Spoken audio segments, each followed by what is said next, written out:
زه په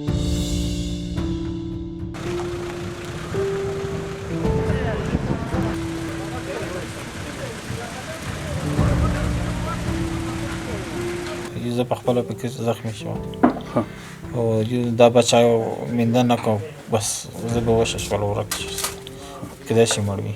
بچی نه معلومات نه لري تر اوسه؟ یاره شک پغځي کې داسې وشو چې معلومات خو لرو نه خو مو داسې شک ورغی چې لټ شو بس مړ به وي. ګیان اوس ولک چې دا زلزله رامنځته شوه څه فکر کوې څومره کسان به شهیدان شوي؟ تقریبا 2,500 دوی چې زیات نه وي. دلته هم څومره زخمیان راوړي؟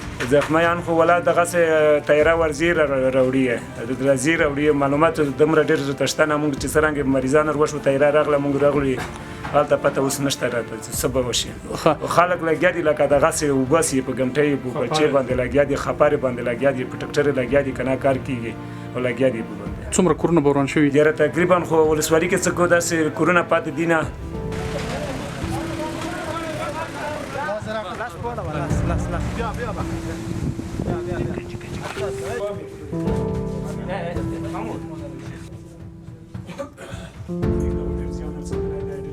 یوه بجه زلزله شروع شوه بیا دا زلزله چې شروع شوه ملګري ته مو داسې 3 4 5 شپږ جټکې ورکړې داسې ډېره سخته زلزله وه.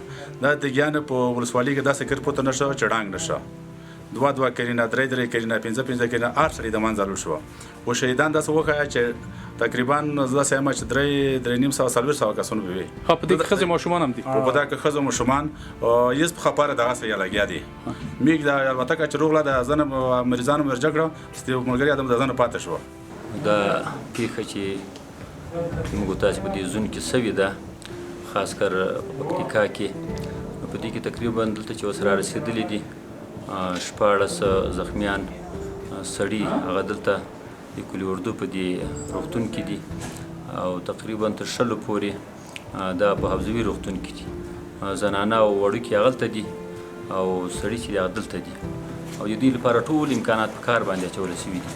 د دوی دا خدمت د موږ فریضه ده د دوی چې څومره خدمت کولی شي څومره امکانات الحمدلله موږ په کار باندې اچولي دي.